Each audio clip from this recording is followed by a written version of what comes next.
নমস্কার, শুভ সকাল। সবাই কেমন আছেন? অপর্ণার লাইফস্টাইলে নতুন একটি ব্লগে আপনাদের সবাইকে স্বাগত জানাই। কালকে বিপত্তারায়ণ ব্রত আছে, তার জন্য আজকে নিরামিষ। আজকে নিরামিষে ঝিঙে দিয়ে, মটর ডালের বড়া দিয়ে আর আলু দিয়ে তরকারি হবে। সেটা কিভাবে করব আপনাদের সাথে শেয়ার। ঝিঙে আলু বড়া তরকারি করার জন্য এখন আমি ডাল ভিজিয়ে রেখে দিয়েছিলাম।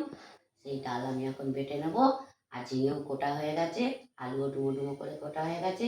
যেহেতু নিরামিষ হবে সেই জন্য আমি একটু কুমড়ো দিয়েও ভাজবো, আর একটু কুমড়ো দিয়ে আলু দিয়ে আর বড়ি দিয়ে টক করব। পুরোনো দিনের রেসিপি আমি টক করব। আর টমেটো নিয়েছি, আর আদা নিয়েছি, কাঁচা লঙ্কা নিয়েছি, এগুলো আমি পেস্ট করে নেব।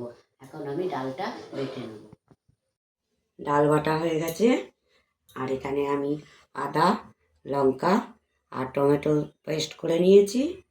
আর এখানে মশলা লাগছে নুন, লঙ্কার গুঁড়ো, জিরের গুঁড়ো, ধনের গুঁড়ো, হলুদ গুঁড়ো, আর ফোড়নের জন্য নিয়েছি কালো জিরে আর তেজপাতা আর মৌরি নিয়েছি। আমি এইটাই ডাল বাটার মধ্যে দিয়ে আমি এইটাই বড়াটা ভাজবো, ভেজে নেবো। তার আগে একটু ডাল বাটা তুলে রাখছি, যাতে তরকারিটা একটু গাঢ় গাঢ় হবে, সেই জন্য আমি একটু তুলে রেখে দিয়েছি। এবার আমি বড়াটা ভেজে নেব।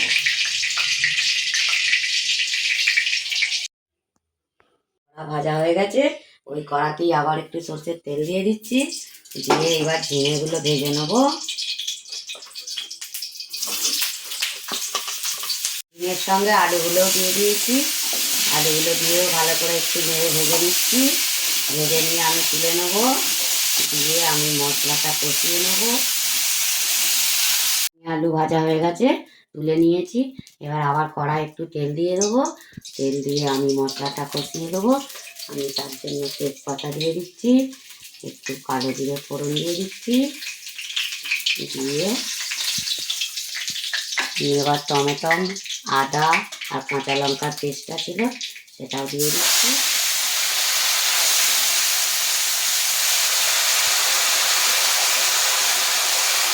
তার সাথে একটু ঝিঙে দিয়ে দিচ্ছি।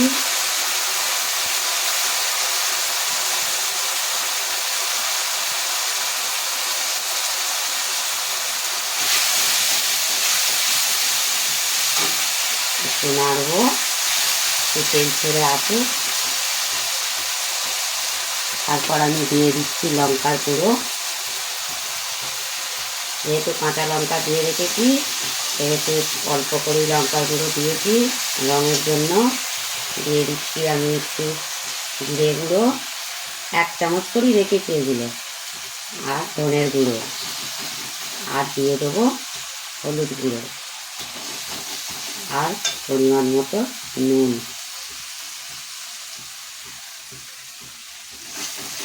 দিয়ে আমি কষিয়ে নেব।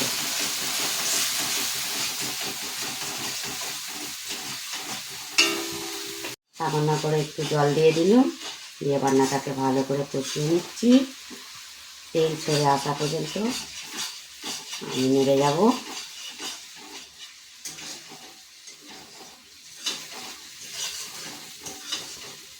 আমি এবার ভেজে রাখা ঝিঙে আলু দিয়ে দেবো, দিয়ে আমি জল দিয়ে দেবো। একটু নেড়ে নিচ্ছি, নেড়ে নিয়ে এবার জল দিয়ে দিই।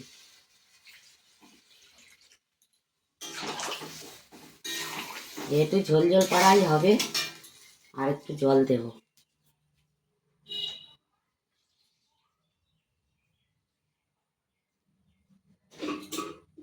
বড়া জল সব টেনে নেবে, সেই জন্য আমি একটু বেশি করেই জল দিয়ে দিলাম। লাস্টে এই বাটাটা দিয়ে বড়া দিয়ে নামাবো। এখন এই বাটাটা রেখে দিলাম। এই বাটাটা দিয়ে দিয়েছি, আর বড়াগুলোও দিয়ে দিয়েছি, দিয়ে ফুটিয়ে নিয়েছি। আমার এই রেসিপি রেডি হয়ে গেছে, ঝিঙে বড়ার ঝোল।